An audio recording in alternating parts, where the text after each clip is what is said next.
Today is my update on the OBENCHAIN fire burning in southwestern Oregon between Eagle Point and Butte Falls, Oregon. Stay tuned. Here's a better look at that snag. You see how it's got to split it. It's getting ready. Could fall at any time, but luckily it's still a danger to the line, but less of a danger to us.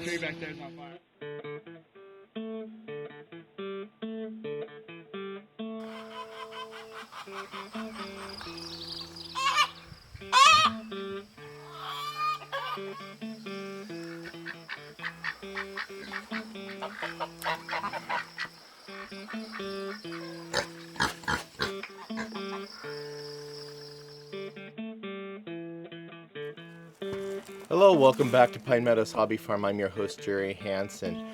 I'm going to give you guys an update today on the OBENCHAIN fire burning outside of Eagle Point, Oregon, closer to Butte Falls, Oregon than anyplace else. The heat scan of the fire, it appears to be within about a mile from Butte Falls, or to have burned within a mile around Butte Falls. Now, if you look at this map here, this shows the evacuation area. This area right here is in level 3. We are having drying conditions throughout the week. We're expecting a weather change throughout the week. The temperatures are going back up. It's getting warmer. Of course, it's going to get drier. And with that, they're expecting high winds again. And those high winds will push the fire in any given direction. We don't know which direction it's going. According to this airflow map, currently the airflow is bringing the fire from the east to the west, southwest. And that is a direction which would take the fire back towards more populated areas such as the towns of Brownsboro and Eagle Point, Oregon, and away from Butte Falls, a town which it's really close to. It's still a wait and see as far as this OBENCHAIN fire goes. The OBENCHAIN fire was originally reported on September 8th by a fellow who was working on a project up OBENCHAIN Road. He and his crew were actually hooking up to some equipment, and he noticed some smoke. He went down to investigate the smoke and found out it was a wildfire. He got up and got his crew to unhook what they were doing and get the hell out of Dodge. Of course, he was the first 911 responder or a caller for that fire. So because he was the first, the investigators contacted him and had him show them where the origin of the fire is. So he says the fire is not a leftover from the previous Worthington fire that was there a month earlier, and it's not lightning caused, and it was not intentionally set. So that fire's source is under investigation. I know what it is, but I can't say at all at this time what I know for a fact what it is. So we'll just leave it at that. The stats on this OBENCHAIN fire stands currently at 32,671 acres. It is only 95% contained, and they have approximately 393 personnel currently fighting the OBENCHAIN fire.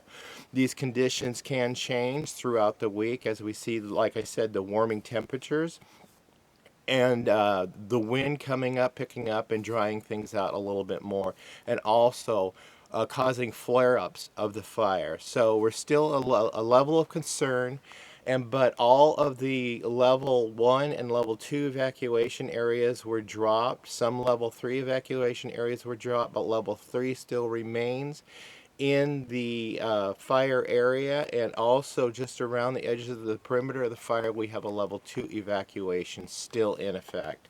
And we're to keep you updated because this week could change things. And I covered the Slater Creek fire, which is another fire that's burning nearby, and right now they say it's the nation's largest fire, but gauging on this wind map showing the big smoke index and the amount of gases getting released into the atmosphere, California pretty much is getting toasted right now with their many, many, many wildfires. My son Jeremy is currently on the Slater fire, but he's working on the Oregon side of the border of the Slater fire, trying to keep it away from Oregon communities. So as far as the safety with the towns of Shady Cove and Trail goes, you folks so far have been able to return to your homes because they lowered the evacuation levels down for you guys. And so your homes are safe for now, but we'll see later on during the week as we go into the next weekend to find out what the weather is going to do for these fires. Drying conditions and heavy winds expected. So stay tuned and be prepared to evacuate at a moment's notice. I'm your host, Jerry Hansen. This is Pine Meadows Hobby Farm. I want to thank you guys for tuning in. And if you guys feel it in your hearts to donate, there is a credible foundation that has been set up. And it's been existing for years. So they've been helping out the Rogue Valley community for years, and they set up a wildfire relief fund.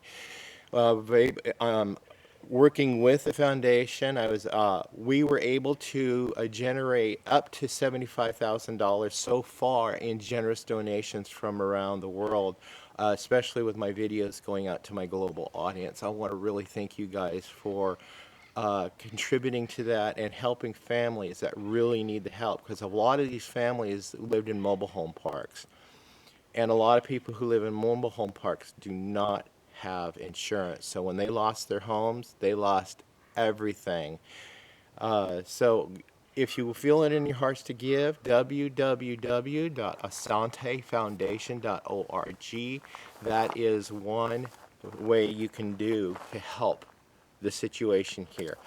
My wife and I have adopted one family, a young family, have a little 3-year-old boy, and I have dedicated all my revenue that I earn from YouTube, which is you guys, just simply by watching these videos and putting up with the ads. That's where the revenue comes in. All that revenue goes out to this family for the rest of the year to help them get back on their feet. I'm hoping to come up with enough money for them to at least, at minimum, get a down payment for another mobile home, because they can come up with clothing, they can come up with food, but they cannot come up with shelter. So that's something we're focusing on right now. Everything else can be replaced, but shelter's really tight. So I appreciate your viewership, and that's what we're doing, and that's the least we could do is help the foundation by promoting them through my videos, and then helping this family just simply by you guys watching the videos. And the more videos you watch, the more ads you see, the more revenue comes in to help out this young family. Please subscribe and then click that bell icon. That will alert you to new videos as I upload them. Also, something else you could do for me is clicking that share button and sharing my videos on your social media platforms helps out the channel a lot and promotes it, getting us more views, generating more revenue for this young family. I have more projects coming up next year after all these fires have settled down, so I will be generous there too. Please stay safe, please, and always be kind. We'll see you in the next episode. Bye-bye.